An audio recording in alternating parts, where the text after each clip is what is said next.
Boa noite, gente. Essa é a nossa última aula juntos e eu vou trabalhar então com vocês o assunto de fotossíntese, certo? Um assunto muito importante e que geralmente é uma das coisas mais cobradas, né, em questões de vestibular, certo? Assim como geralmente fisiologia é cobrada, né, da parte da botânica. Trago para vocês então aqui essa charge, né, que o intuito é fazer uma sátira com o lado do quê? Que a fotossíntese, né, é esse processo que permite às plantas produzir o próprio alimento, certo? Então, elas vão converter uma energia luminosa, né, vinda lá do sol, em energia química para impulsionar as reações do seu organismo, certo? Então, fotossíntese, processo de produção de alimento, ok? E é muito importante a gente separar dois conceitos aí, que seria a fotossíntese de respiração. E por que eu digo isso? Porque a fotossíntese é um processo de produção de alimento. Respiração é um processo de produção de energia, certo? São duas coisas distintas. Fotossíntese é alimento, respiração é energia. Tem que ter isso em mente para não confundir mais as duas coisas, certo? A fotossíntese produz o combustível, a respiração usa o combustível para produzir energia, certo? Porque a gente não pode, então, confundir esses dois conceitos, certo? A planta faz fotossíntese, mas também respira, certo? Quando não tem luz, ela não pode fazer fotossíntese, mas ela não deixa de respirar, certo? Ela precisa respirar, precisa produzir energia para as reações do seu corpo. Então, uma coisa é diferente da outra, não dá para a gente equiparar elas, certo? São dois processos diferentes e dependentes, né? Falando um pouco sobre a equação geral da fotossíntese, né? O que é utilizado e o que é produzido. A gente vai ter, então, a utilização de moléculas de gás carbônico, moléculas de água. Com a ajuda da energia luminosa, a gente vai produzir açúcar, né, a glicose, ou outro açúcar, e vai ter a liberação também de moléculas de oxigênio, certo? Então, essa é uma equação geral. A gente vai entender melhor o processo detalhadamente. Mas a gente não pode falar de fotossíntese sem falar daquela organela importantíssima, né, e responsável por esse processo, que é o cloroplasto, certo? E vamos entender então um pouquinho melhor esse cloroplasto. Aqui a gente vai tendo um aumento de escalas, né, até chegar nessa organela. Então pega-se um órgão verde da planta, certo? Que vai ter o pigmento clorofila, né, responsável, né, pela fotossíntese e que encontra-se dentro do cloroplasto. Então, da folha foi feito um corte, foi pego uma célula da folha e dentro dessa célula se analisou esta organela que é o cloroplasto, certo? A organela verde porque tem esse pigmento clorofila. E vamos entender um pouquinho detalhadamente a estrutura desse cloroplasto, certo? Então é uma organela que tem duas membranas, né? Então tem a membrana mais externa, a membrana mais interna. A gente tem um espaço entre as membranas, certo? Daí, internamente, a membrana interna, a gente vai ter esses amontoadinhos de estruturas que lembram moedas, certo? Cada uma dessas moedas é chamada de tilacoide. E o conjunto de todas essas moedas é chamada de grana. Fica até mais fácil de lembrar, né? Moedas grana, certo? E esse espaço onde estão inseridos, né, esses tilacoides é chamado de estroma, certo? E efetivamente a maioria dos processos, né, relacionados à fotossíntese vão acontecer nesses tilacoides, nessas membranas do tilacoide, ok? Então essa estrutura do tilacoide também tem membrana, certo? E tem todo um aparato ali, né, que vai ser responsável pelo processo ali da fotossíntese. Só para entender melhor, então lá nesses tilacoides a gente vai ter diferentes pigmentos relacionados com a fotossíntese. Aqui eu coloquei os principais, em que a gente tem os carotenoides e as clorofilas, certo? Clorofila está diretamente relacionada com o processo de fotossíntese para a produção de alimento. O carotenoide, qual que é a função dele? É ele ajudar a proteger a planta contra o excesso de luz solar. Então, a gente vai ter um cenário em que a planta está recebendo muita energia do sol, então é muita energia luminosa chegando para o vegetal. Para ele conseguir se proteger, os carotenoides pegam esse excesso de energia e vão dissipar essa energia, principalmente na forma de calor, certo? Então, recebeu energia luminosa, liberou na forma de energia térmica, porque extremo nunca é bom, certo? Então, a planta precisa de luz, mas não precisa de tanta luz também. Então, o carotenoide está ali para fazer esse processo de manutenção de todo o aparelho fotossintético. Então, é o carotenoide que vai ajudar a evitar danos na maquinaria responsável pela fotossíntese ali na planta, certo? Agora sim, a gente vem falar das clorofilas, né? Esses pigmentos de cor verde, que dá essa coloração para a planta, e são eles que estão diretamente relacionados, né, com o processo de fotossíntese, né? E aqui embaixo a gente tem comprimentos de onda diferente. Quer dizer o quê? Que não é toda a luz que é boa para a fotossíntese, certo?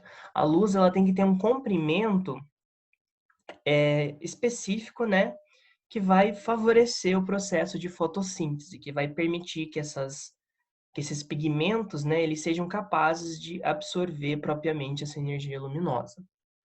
E quando a gente está falando, então, de um comprimento ideal, a gente está falando o quê? No caso da clorofila A, aqui por volta de 420, 430, da clorofila B, 450, 60, certo? Então, a gente pode dizer que entre 400 e 500 é a melhor atividade, né, o melhor comprimento de onda de luz para a atividade desses pigmentos, ok? Da mesma forma que se a gente olhar aqui no finalzinho, né, próximo ali do comprimento de onda de 700 nanômetros, eu também tenho uma boa atividade desses pigmentos. E de acordo com o comprimento da luz, a gente vai ter essas cores diferentes da luz também, certo? Então a gente consegue inferir o quê? Que para fotossíntese, a melhor cor de luz, né, ou as melhores cores são a luz azul, certo? E a luz vermelha. Então, luz azul e luz vermelha são as duas melhores cores para que a fotossíntese seja bem eficiente, ok? Então, comprimento de onda do vermelho próximo a 700. Comprimento de onda de luz ali, né, do azul entre 400 e 500 mais ou menos, ok? Então, luz azul e luz vermelha são as melhores cores para que a fotossíntese ocorra. Em contrapartida, a gente vê que quando a gente tem aqui essa faixa, né, de comprimento próximo da cor verde, a fotossíntese é muito ineficiente, certo? Então, por isso que é comum, por exemplo, a gente observar alguns, principalmente estádios de futebol, certo? Durante a noite tem aquela luz iluminando o gramado. Não é só um enfeite, é para favorecer a fotossíntese e o bom desenvolvimento lá do gramado, certo? Então, por exemplo, lá o estádio do Atlético, vocês podem ver que vai ter uma iluminação vermelha que acaba, então, junto o útil ao agradável, né? Porque o vermelho está relacionado com a cor do time, porém, esse vermelho que está iluminando o gramado também está ajudando nesse processo de fotossíntese, certo? É uma curiosidade mesmo. E a gente divide, então, a fotossíntese em etapas ou fases, como vocês preferirem chamar, certo? Então, a gente tem uma etapa ou uma fase que precisa de luz e uma etapa que diretamente não precisa, certo? Ela acontece no escuro, porém, ela necessita dos produtos formados na fase que usa luz, certo? Então, ela depende da luz indiretamente, certo? Apesar dela acontecer na ausência da luz, ela precisa daquilo que é produzido na fase dependente de luz, certo? Então, a gente tem uma fase chamada de clara, porque usa luz, e uma fase chamada de escura, porque não usa luz, certo? Não diretamente. Também pode ser chamada de fase fotoquímica e fase química. Fotoquímica porque usa luz, né? Foto de luz, ok? Vamos falar um pouco melhor sobre cada uma dessas etapas aí. Então, na fase clara, que precisa de luz, ou etapa fotoquímica, né? Novamente o foto aqui referindo à luz, certo? É a fase da fotossíntese que precisa da luz para acontecer, certo?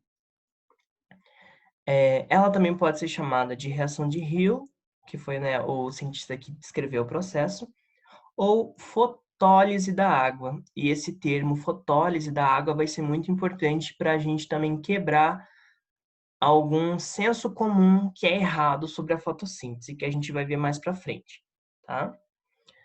Mais importante dessa fase, né, dessa fase clara.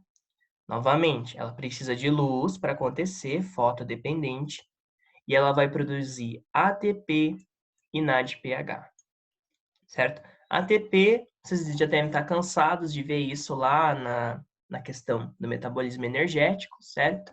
É a moeda energética, o corpo precisa de moléculas de ATP, né, para realizar as funções do organismo, certo? Então, o vegetal precisa desse ATP para que as funções do corpo dele tenham energia, certo? O ATP é a moeda energética, ele que vai fornecer energia para as reações acontecerem. E o NADPH é um carreador de elétrons. Quer dizer o quê? Que é uma molécula que vai ficar carregando elétrons para favorecer as reações do corpo. Então, eu preciso de moléculas que vão carregar esses elétrons para as reações acontecerem, certo? Também é nessa fase clara que eu tenho a liberação de moléculas de oxigênio. Sei que essa imagem assusta, mas a gente não vai precisar saber tudo que está nela, tá? Ela só está aqui porque ela é uma imagem bem completa e vai ajudar a gente a entender as principais reações que acontecem durante essa fase clara, tá? Não precisa saber tudo isso que está aqui, ok? Ela só está aqui, essa imagem, para ajudar a gente, porque ela está bem completinha, certo? Então, vamos lá. O que acontece durante essa fase clara? De uma maneira breve, a gente vai ter, então, né, a planta recebendo a energia do sol, né, uma energia luminosa, ok? Energia luminosa. Essa energia luminosa, ela vai estimular o quê? Com a energia da luz, ali no cloroplasto, mais especificamente no tilacoide, lembra lá aqueles amontoadinhos de moedinha que tem dentro do cloroplasto, né? Na membrana dessa moedinha vai acontecer o quê? A luz, né, absorvida lá, que veio do sol, por exemplo, ela serve como ponto de partida para quebrar a molécula de água. Então, uma molécula de água é formada por átomos de hidrogênio e oxigênio. A planta utiliza a energia do sol para quebrar essa molécula de água, liberando elétrons e elétrons de hidrogênio, né, livres aqui, e também, por consequência, acaba liberando esse oxigênio durante o processo. Então, o oxigênio produzido, né, durante a fotossíntese, ele não vem do gás carbônico, Muita gente acha que o CO2, né, durante a fotossíntese é utilizado o carbono e o oxigênio é mandado embora, certo? Não é isso que acontece, tá? O oxigênio que a gente observa, né, sendo produzido pela fotossíntese, vem da molécula de água. Então, isso é muito importante que vocês saibam e não esqueçam, que o oxigênio produzido na fotossíntese vem da molécula de água, ok? Através da quebra dessa molécula de água utilizando a luz. Por isso que é chamado de fotólise da água, certo? Foto de luz, lise de quebra. Então, a luz ajuda a quebrar a molécula de água, liberando hidrogênio, que vai ser utilizado para as reações, e o oxigênio, que vai ser liberado lá para a atmosfera, certo? Uma vez que sejam liberados esses hidrogênios da água, eles vão ficar livres ali pelo tilacoide e vai ter uma série de outras moléculas que vão poder carregar esses hidrogênios e vão ficar recrutando eles, certo? Que são todas essas moléculas que vocês estão vendo aqui, que não precisa se atentar ao nome, certo? Mais importante é vocês lembrarem isso, que o oxigênio que sai da fotossíntese veio da molécula de água, certo? Mas o que acontece?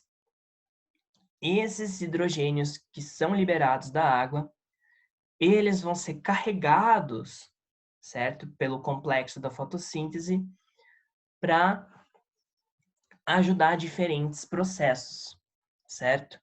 Então, uma parte deles vai se ligar a essas moléculas de NADP, se transformando então a molécula em NADPH, né? Porque agora ela está carregando o hidrogênio, certo? Que vai ser utilizado para produzir os açúcares mais para frente, certo? Parte desses hidrogênios livres, eles vão estar tão acumulados num lado da membrana do tilacoide que pela aquela questão, né, dos meios se igualarem, né? Eu tenho muito de uma coisa de um lado, eu tenho que igualar, certo? Eles vão começar a passar para o outro lado da membrana. E eles passam através de uma estrutura chamada de ATP sintase, bem parecido com o processo de respiração celular que você já deve ter trabalhado. Passou por essa ATP sintase, ele ajuda a impulsionar a reação que transforma uma molécula de ADP em ATP, né? Então ele junta um grupo fosfato aqui nessa molécula e transforma em ATP, que é a moeda energética, é o que o corpo da planta vai utilizar para impulsionar as reações químicas, certo?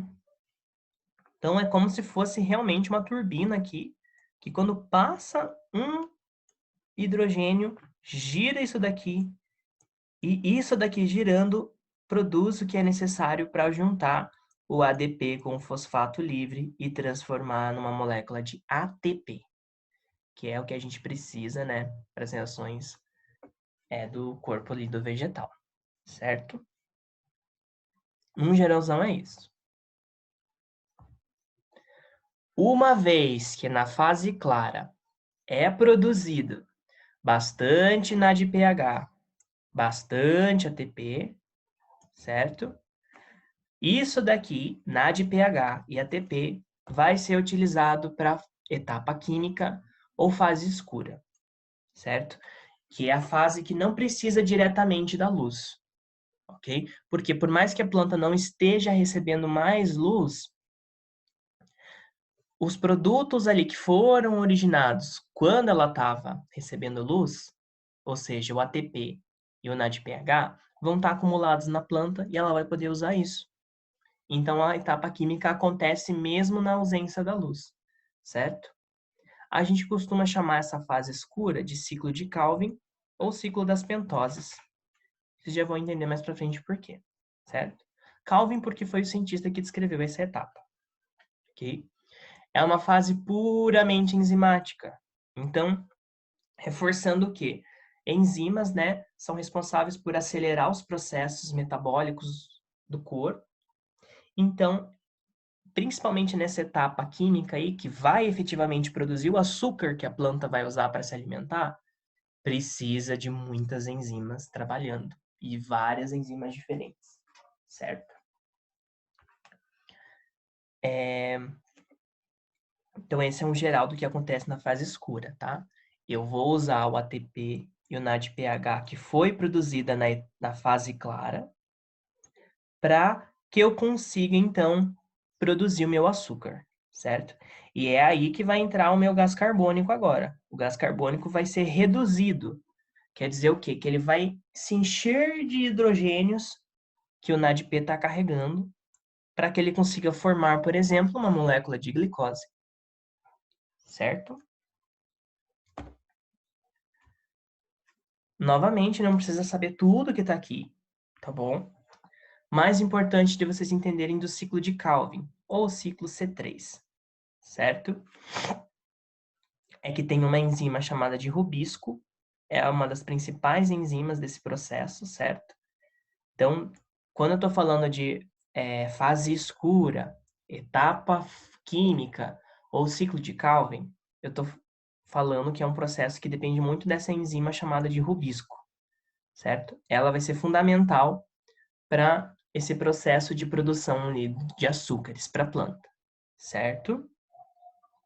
Então, em resumo, o que acontece? Eu vou ter lá as moléculas de gás carbônico sendo reduzidas, né, transformadas em açúcar, através desse ciclo aqui. E para que isso aconteça, eu vou usar muita energia, muito ATP, e vou precisar de bastante hidrogênio para reduzir esse gás carbônico, certo? E é chamado de ciclo C3 porque é formado aqui um composto, né, inicial de 3 carbonos, né? E esse composto inicial de 3 carbonos, ele vai passar pelo ciclo, se transformando uma boa parte em açúcar, certo? Outra parte é usado como um composto inicial lá, certo? Para iniciar novamente o ciclo de Calvin, ok? A grande maioria das plantas tem esse ciclo C3, mas eu tenho dois tipos específicos de plantas também, que são as plantas C4, certo? Tem esse nome porque elas produzem um composto de 4 carbonos, e é muito comum em plantas de ambiente seco e bem quente, certo? Porque é um mecanismo que reduz a perda de água ali da planta, certo? Tanto que a anatomia da folha ela é bem característica, ó. A gente tem o feixe vascular aqui e uma super bainha, né? Várias células bem grandes ali envolvendo esse feixe vascular. E aqui tá cheio de cloroplasto bem grande. É o tamanho desse cloroplasto comparado a um cloroplasto de uma célula qualquer ali do mesofilo. É bem grande, né? O que acontece nesse ciclo C4, né? Que essas plantas fazem? Basicamente, ele consiste no quê? Em você deixar o estômago menos tempo aberto, certo? Eu preciso abrir o estômago para permitir que entre gás carbônico, entre vapor de água, certo? Para que o processo aconteça. Porém, se o lugar é muito quente, ao mesmo tempo que quando o estômago está aberto, está permitindo entrar gás carbônico, você está permitindo que coisas também saiam, certo? Vai entrar coisa, mas também vai sair coisa. Se tiver muito quente, o que vai acabar saindo? A água na forma de vapor. E a planta, em ambiente seco e quente, não quer perder água, certo? Então, esse mecanismo C4, ele é para evitar uma perda excessiva de água. Porque o que acontece, certo? A gente vai ter dois grupos de células trabalhando ao mesmo tempo. A gente tem essas células em volta do feixe e a gente tem essas células comuns ali do mesofilo, né? A célula comum do mesofilo, ela vai armazenando o gás carbônico que a planta está absorvendo. Então, ao mesmo tempo que a fotossíntese normal ali, né, entre aspas, normal está acontecendo, outra célula está responsável por ir acumulando gás carbônico, acumulando, acumulando, acumulando. Só que ela não vai acumular na forma de gás carbônico, certo? Então, basicamente, acontece o quê? A planta vai absorver o máximo de gás carbônico que ela conseguir, fecha o estômago para evitar a perda de água. Esse gás carbônico que foi absorvido, ele é convertido num composto, certo? Chamado ali de oxalacetato, certo? E ele é armazenado nessas células do mesofilo. Quando a planta precisa de gás carbônico, para ela não ter que abrir o estômago, esse oxalacetato, ele é convertido em malato, e esse malato, ele é transformado de novo em gás carbônico, que é utilizado pelas células grandonas aqui, né, para fazer o ciclo da fotossíntese que a gente trabalhou agora há pouco, que é o ciclo C3, o ciclo de Calvin, né, que vai produzir ali toda a questão dos açúcares que a planta precisa para sua alimentação, certo? Então aqui eu tenho uma diferença espacial. Por que espacial? Eu tenho um espaço que vai armazenar gás carbônico e um espaço que vai fazer a fotossíntese química mesmo, certo? Então, diferença espacial. Um grupo de células armazena gás carbônico, o outro grupo de células utiliza esse gás carbônico para produzir o alimento através do ciclo de Calvin que a gente já viu lá, certo? Então, isso é uma planta C4. Ela tem esses dois grupos de célula, cada um especializado para essas funções que a gente acabou de falar. As plantas CAN, elas dão um passo além, certo? São plantas de ambiente muito seco e muito quente, como, por exemplo, cactos, certo? E essas plantas, elas vão fazer fotossíntese de uma maneira diferente, certo? É muito parecido com o que a gente acabou de ver aqui, mas tem uma diferença crucial, que é o quê? A mesma célula vai fazer as duas funções. Então, essas células que existem aqui dentro da folha, elas têm a capacidade de fazer as duas funções, tanto armazenar gás carbônico, quanto utilizar esse gás carbônico armazenado para realizar uma fotossíntese, certo?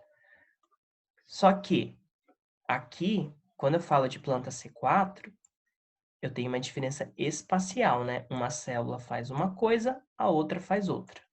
Então, espaços diferentes. Diferença espacial. Quando eu falo de plantas CAN, eu estou falando de uma diferença temporal. Por que é chamada de temporal? Porque a mesma célula faz as mesmas coisas, porém, em tempos diferentes. O que acontece? Como essas plantas CAN, elas são de ambiente muito quente, muito seco, se ela abrir os estômagos durante o dia, vai estar tão quente que ela vai perder muita água e isso é ruim para ela.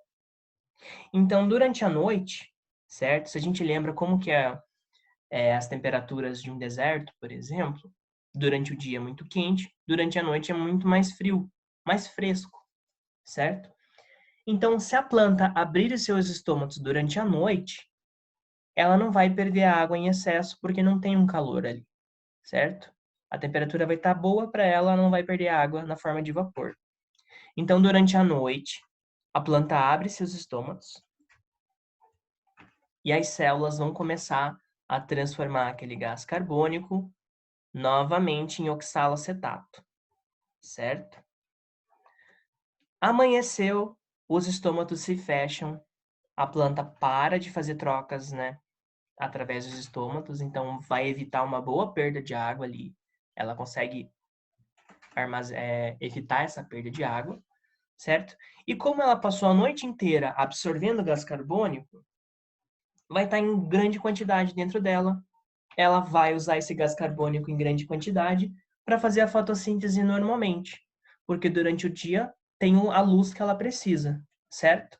Tem o gás carbônico que ela armazenou durante a noite, as células que armazenaram o gás carbônico na forma de oxalacetato vão transformar ele em malato, e novamente o malato se transforma em gás carbônico e a fotossíntese acontece normalmente, mesmo com os estômagos fechados.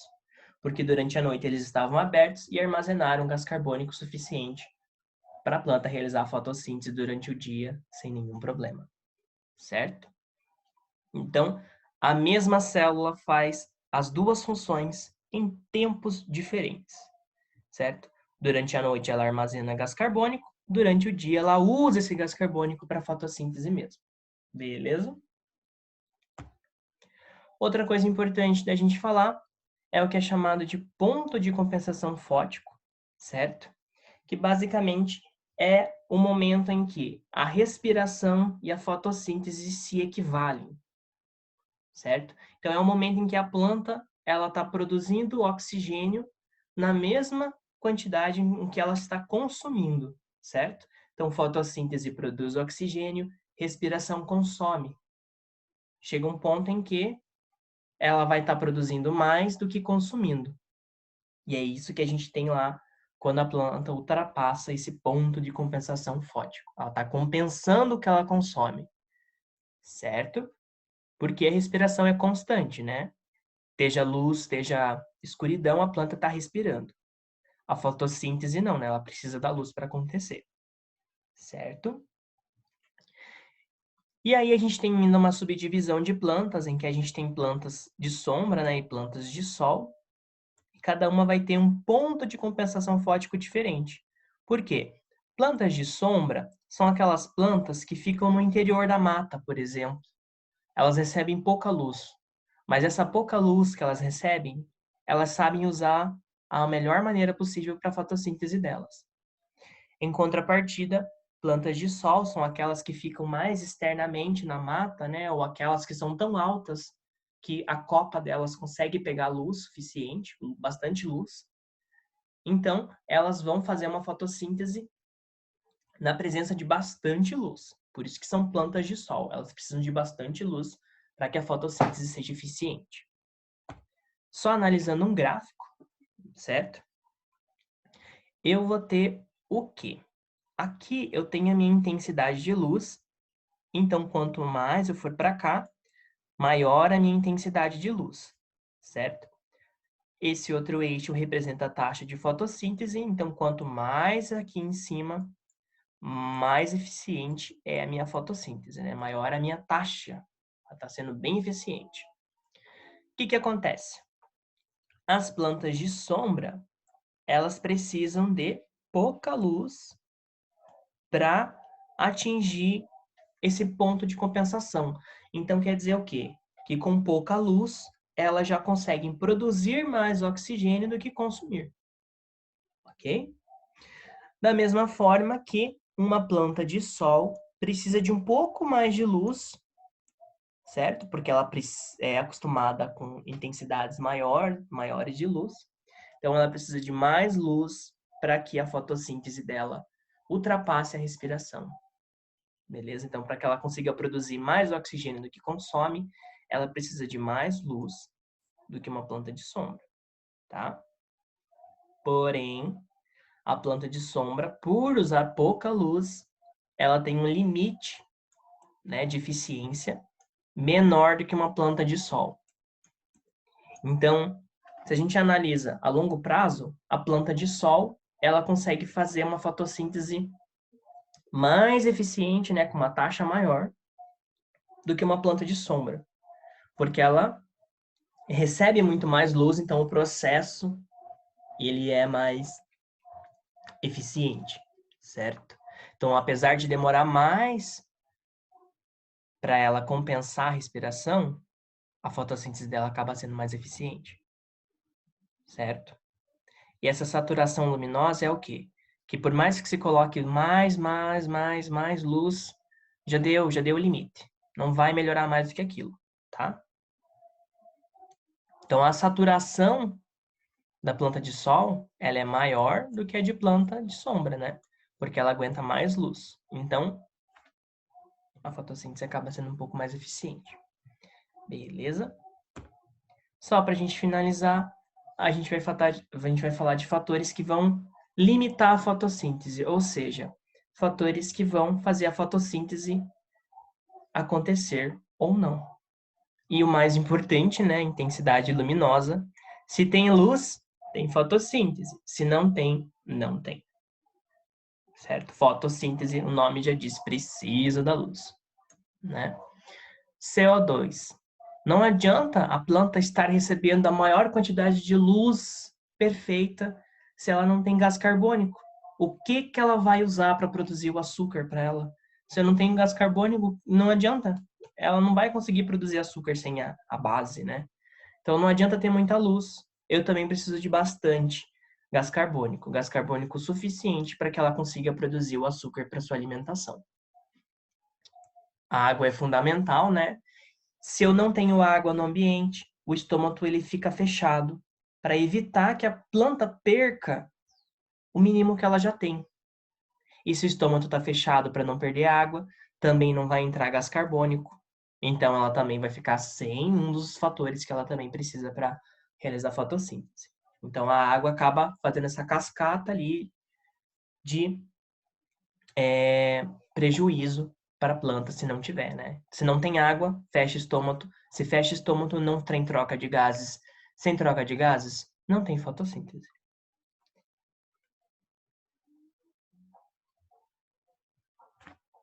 Perdão que deu uma travadinha. Por fim, a temperatura é o nosso último fator aí, certo? E ela é importante porque, como eu falei para vocês, a fotossíntese é um processo que usa muitas enzimas. E enzima você já deve ter visto em outras frentes da biologia, né? Que é uma coisa muito fresca. Fresco no sentido do que ela precisa de tudo perfeitinho para funcionar. O pH tem que estar ótimo, a concentração de substrato tem que estar ótima e a temperatura também tem que estar ótima. Então, as enzimas da fotossíntese, elas trabalham muito bem até certa temperatura. Então, não pode estar muito frio, não pode estar muito quente. Se tiver muito quente, a enzima é destruída, né? Ela é uma proteína, então ela vai se desnaturar, vai perder a função. E a fotossíntese não acontece.